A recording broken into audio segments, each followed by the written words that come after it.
H. Macon. I was born in Comanche County, Texas in November 1924. No, I enlisted in the Navy in 1942 just after I graduated from high school. Joined in Dallas. Dallas? My father was teaching school in a community east of Dallas, so that's where I enlisted in Dallas and received a little basic training there in Dallas. Well, I was assigned to a communications outfit in the South Pacific. So I went from Dallas out to Guam, where we were based in this communications outfit. We mixed it up a little bit with some submarines that were trying to get to us on the way over, but that's about it. Well, where all did you go in your career on this ship? My career, well, I stayed on Guam until I applied for and was accepted into flight training. I came back to the U.S., went through flight school, and then after getting my wings in 1945, I served in a squadron on the West Coast at San Diego. And then being that, I was sent back to Corpus Christi as a flight instructor. So I was down there a couple of years as a flight instructor. Then after that, I went to a carrier aircraft squadron, and I spent 4 or 5 years on board USS Randolph. And one capacity or another, I went on board the Randolph as a squadron pilot, and ended up as a squadron skipper and commander of carrier air group on this same ship, which is kind of unusual. Well, I was also a navigator of the Randolph as part of the ship's company, and executive officer of Randolph. So it was a good old ship. It was an Essex class carrier, and I really enjoyed it. I covered a lot of places on the planet in the Randolph, aboard the Randolph. It was a good ship. We had good crews and good people, and people you could depend on. We made, I think, 3 cruises to the Mediterranean, a couple of cruises to the North Atlantic and the North Sea, and some to the South Atlantic. 3 or 4 visits into Guantanamo Bay, Cuba for training. Just all over the Pacific, the Atlantic and the Caribbean training, and we were involved in some of the missile scares. When Russia wanted to take the missiles into Cuba, well, we were part of the blockade there around Cuba. Really not much. Just 31 years in the U.S. Navy. Well, I went in as an enlisted man, and I went through flight training, as I indicated, got my wings as a first-class petty officer. And naval aviation pilot, they called us.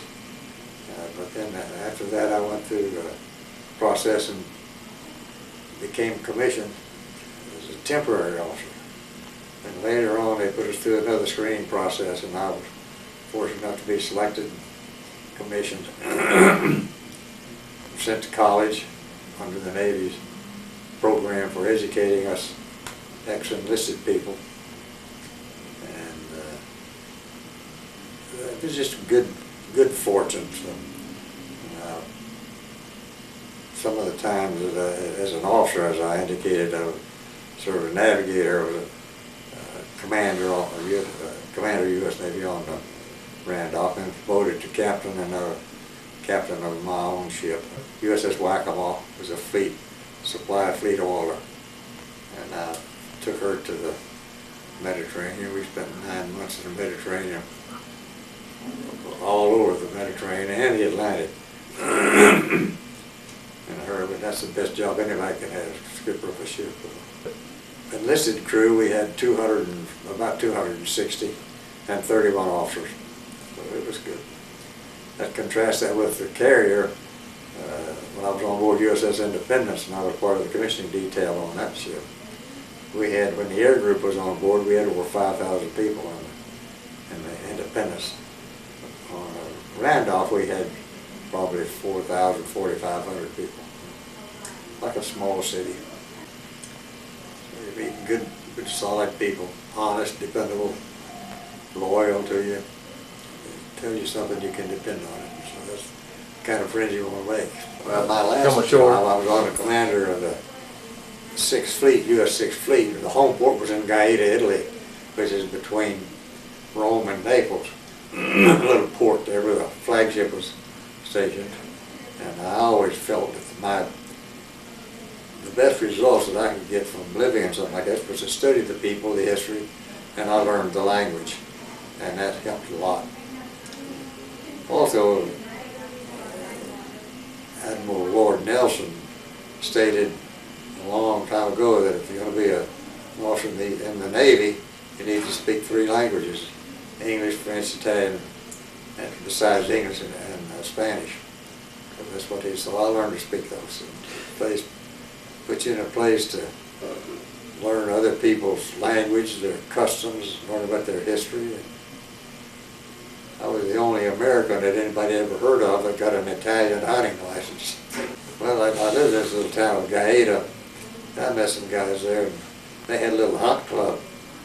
And everybody had a little knapsack, and so in that knapsack you carried a bottle of wine, cheese, bread, olives, or anything else you wanted to eat. Shotgun shell, of course.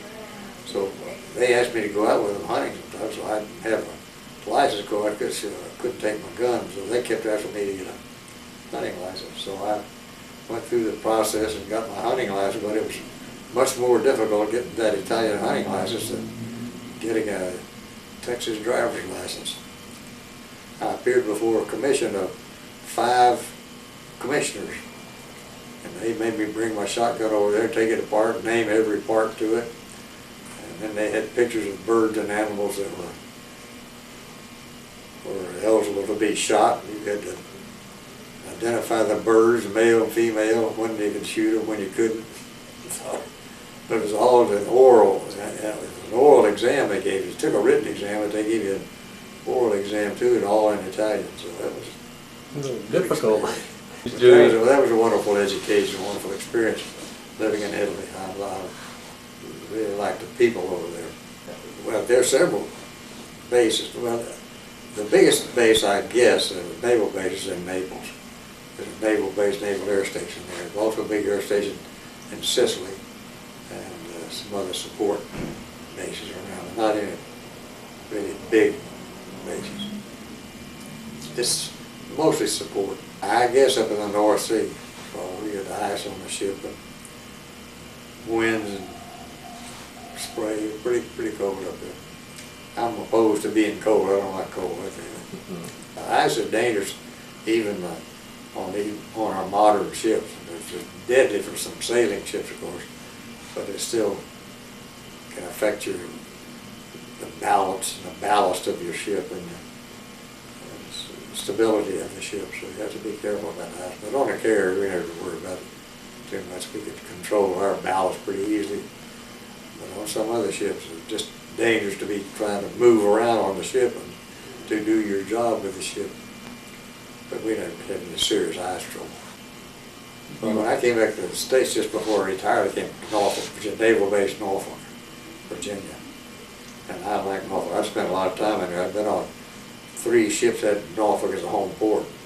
Norfolk's a wonderful city. I like Norfolk. I bought a house there.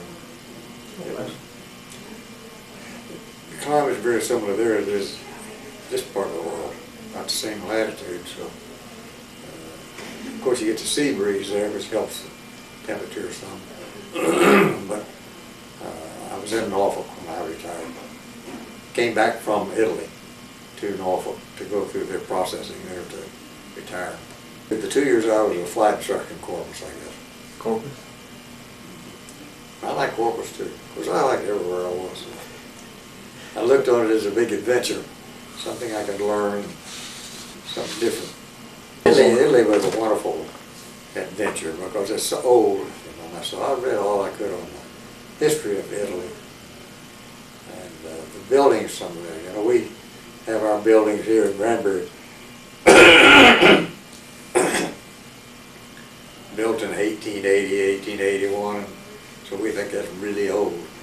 But I had an apartment out in the middle of the little village there, and walking from my house, my apartment, down to the dock where the ship was, I walked by buildings that were 1,000 years old, still in use.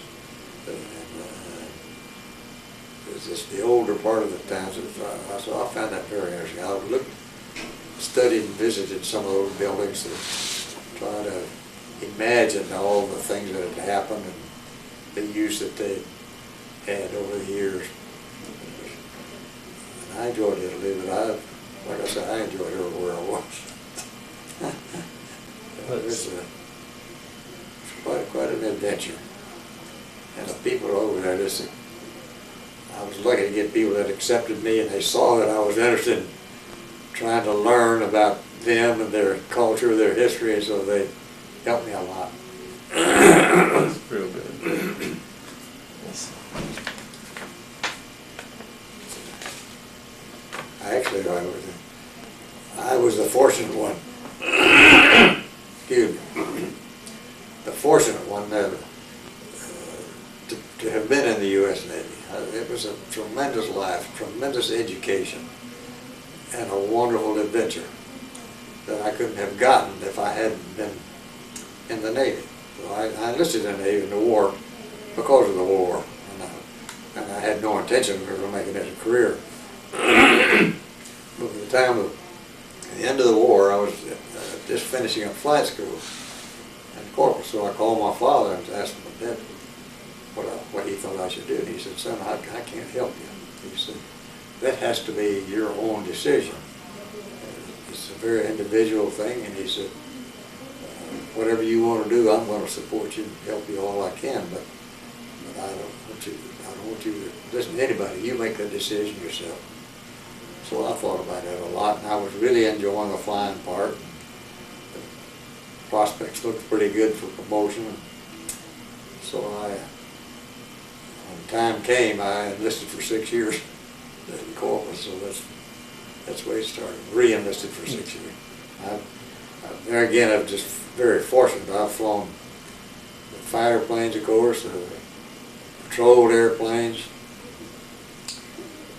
I never did fly seaplanes, but part of flight training, I got a commercial pilot's license, multi-engine land, and I was working on getting a multi-engine land and seaplane license, but I never did have the opportunity to fly a seaplane, and I wasn't really too sad about that.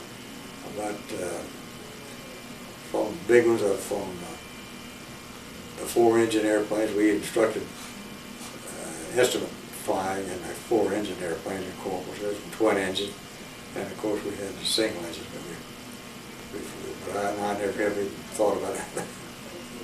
Just when it came along, I just flew with them. Well, I tell you, those guys in the Army and Marine Corps, they're the ones that had it tough, and they had my respect. Some of the conditions they had to live in were really tough. At least on the ship, we had a good, clean place. Most of the time, I had food. We didn't always have the best of everything, but it was adequate. So, and after all, we were in a war, so those people really have my respect. They bring fuel and food and everything else we need to us with the fleet support ships. And so, the longest I was ever at sea continuously was 57 days in World War II. And man, people go crazy when they're on sea that long. Fights and all kind of bad things happen.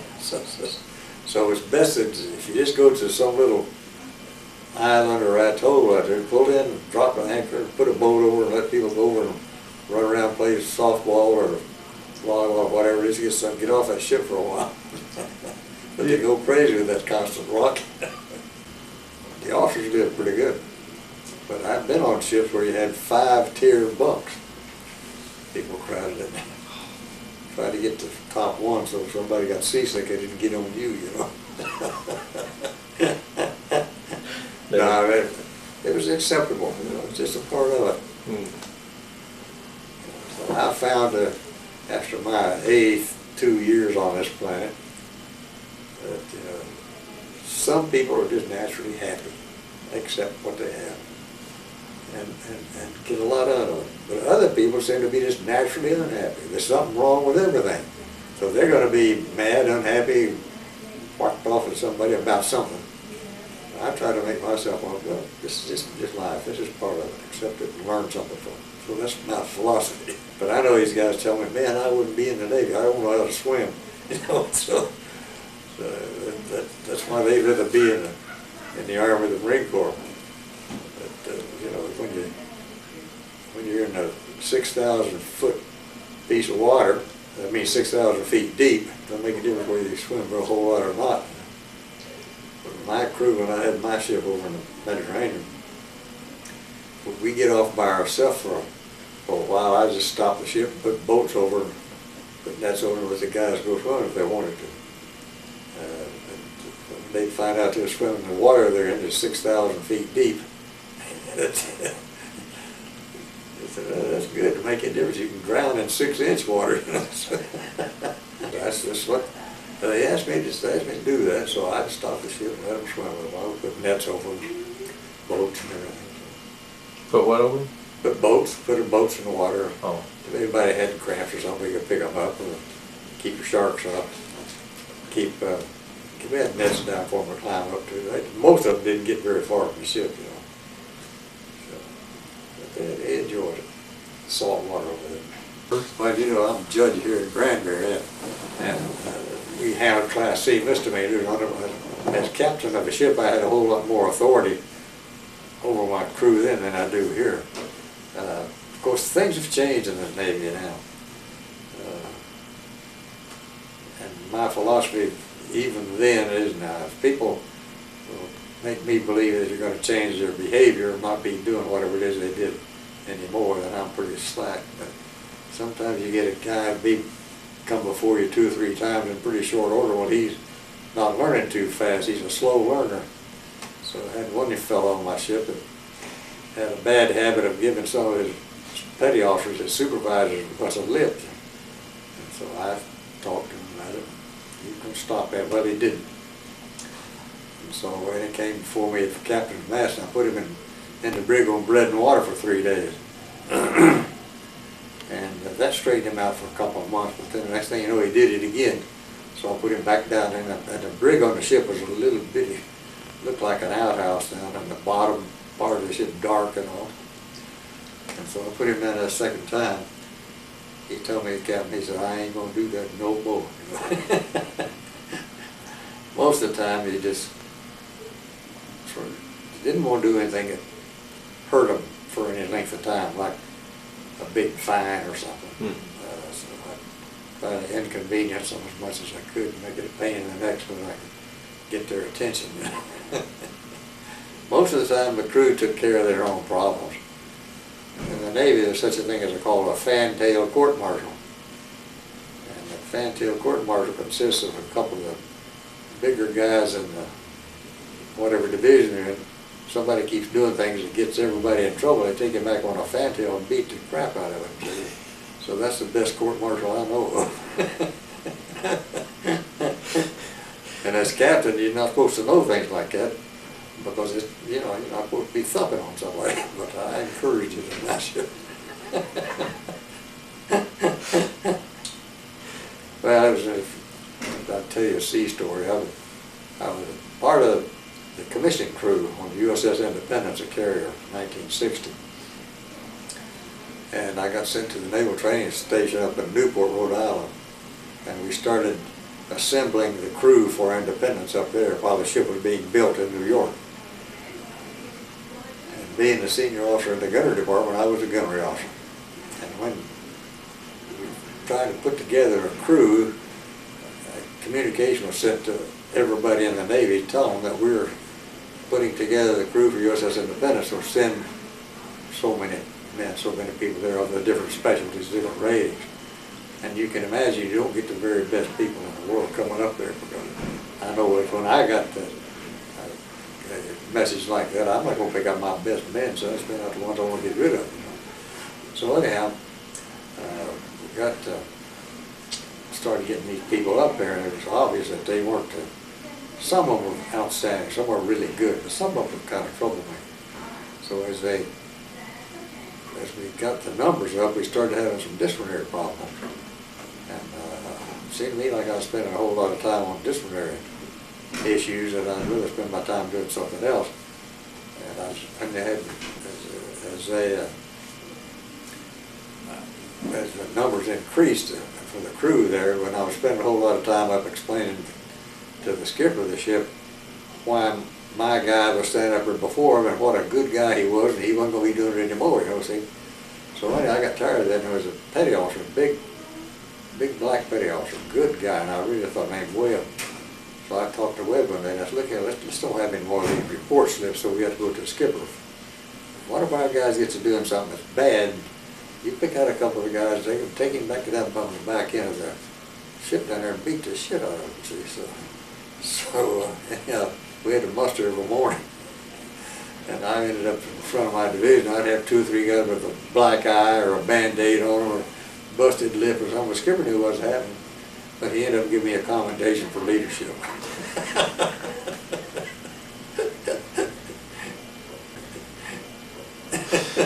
See, we need that again instead of the politically correct discipline. I see, if you did something like that today, you'd end up in Portsmouth. You can't do that. Well, my friend's in the Navy, and he was in his boot camp was in California. I'll get back to you in a minute, sorry, but they got a timeout card now. In basic training, the drill instructor gets in your face, you can stick a timeout card, he got to step back so far and leave you alone for a minute. You're like, how can you? So what they would do, a timeout card from your drill instructor. So they would get back to the drill instructors, let you punish. They call them a sweatshop. They put them in these big metal buildings with heat going all the time, so you're just hot. And whoever's acting up, going there, they get beat up bad. That timeout card didn't last very long. Well, that's good. I think that's a good idea. And it'll protect, you know, guys like me that did it on my own. But like I say, if I probably could have gotten in trouble at that time, but I didn't worry about it. I was just trying to get somebody's attention. And most people respond pretty well to it. Well, you got to look for the best overall for the whole crew, not one person. You know, it's everybody's life, not. That's right. Any other stories like that? Yeah, it's an interesting adventure. Oh, there's something else you'd like to put on here. You can talk about anything you want. Good, bad, in between. Well, I remember one time I was flight instructor in Corpus, and we had an overwater navigation flight in one of the big planes. It was celestial navigation in those days. Nowadays, you have the GPS, you just push a couple of buttons and you follow the track on your cathode ray tube. In those days, they had to navigate by the stars, even in the airplanes. So we would take off from Corpus and go to New Orleans and go south from New Orleans to the Yucatan Peninsula, and then back from the Yucatan back to Corpus, which was a pretty good flight, and it was a lot over water, and we had the guys navigate, take fixes by the star and everything, had the instruments to do that. And we got down, went from Corpus to New Orleans and then turned south. Got about halfway down to the Yucatan, I guess, and had an engine catching on fire out of the Gulf. And so we'd all had parachute training, of course, in flight training, but I wasn't interested in jumping out of the airplane anyhow. So we had, let's see, it's co-pilot, engineer, I think there were 5 or 6 of us on the airplane that night. So we're flying at about, I don't know, 12, 13,000 feet. And so you did all the procedures that you're supposed to follow, turn the fuel off, the oil off, and all the other things. And and I was about ready to tell everybody to jump out, and we hadn't been talking to the guys, you know, what they wanted to do, and they didn't want to jump, so I didn't either. So anyhow, opened up the cowl flaps on that engine and dove that thing. Our normal cruise speed on that was about, I don't know, 165 or 185, something like that.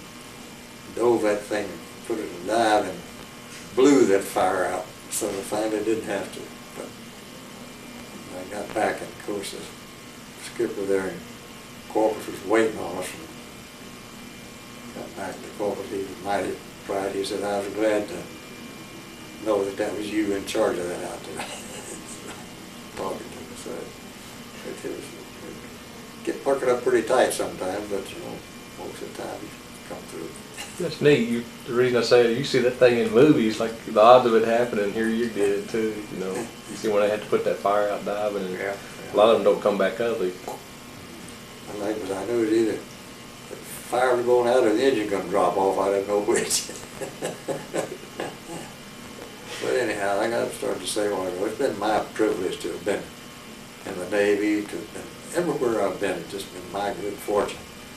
Like even here at Granbury, it's a wonderful place for an old foot to drop his anchor and cash everything in. And I'm so glad that I've been able to be here. But it's been my privilege to have done it. My honor, not anybody else's. That's Just to good. be here. I think everybody's junior, senior year, we already all have to go to the military and choose one. Well, I think so too. The military is not for everybody.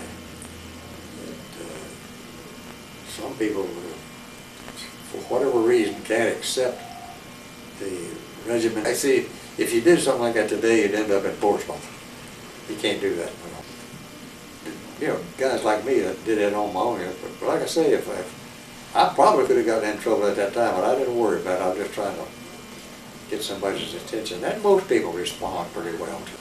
Well, I remember when I was flight instructor in Corpus, and we had an over-water navigation flight in one of the big planes. It was celestial navigation in those days. Nowadays, you have the GPS, you just push a couple of buttons and you follow the track on your cathode ray tube. In those days, they had to navigate by the stars, even in the airplanes.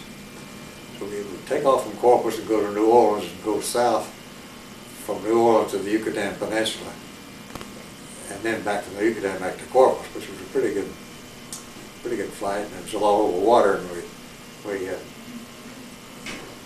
had the guys navigate, take fixes by the stars and everything. Had the instruments to do that. And we got down, went from Corpus to New Orleans and then turned south. Got about halfway down to the Yucatan, I guess, and had an engine catch on fire out of the Gulf. And so we'd all had parachute training, of course, in flight training. But I wasn't interested in jumping out of an airplane anyhow. So we had, let's see, it's co-pilot, engineer, I think there were 5 or 6 of us on the airplane that night. And so flying at about, I don't know, 12, 13,000 feet. And so you did all the procedures that you're supposed to follow, turn the fuel off, the oil off, and all the other things. And and I was about ready to tell everybody to jump out, and we had been talking to the guys, you know, what they wanted to do, and they didn't want to jump, so I didn't either. So anyhow, opened up the cowl flaps on that engine and dove that thing. Our normal cruise speed on that was about, I don't know, 165 or 185, something like that. Dove that thing, put it in dive, and blew that fire out. So we finally didn't have to. But I got back, and of course the skipper there in Corpus was waiting on us. And got back to Corpus, he was mighty proud. He said, I was glad to know that was you in charge of that out there. Talking to me, so it get perking up pretty tight sometimes, but you know, most of the time you come through. I knew it either the fire was going out or the engine gonna drop off. I didn't know which. But anyhow, like I started to say a while ago, it's been my privilege to have been in the Navy, to have been everywhere I've been. It's just been my good fortune. Like even here at Granbury, it's a wonderful place for an old foot to drop his anchor and cash everything in. And I'm so glad that I've been able to be here. But it's been my privilege to have done it. My honor, not anybody else's. That's just good. to be here.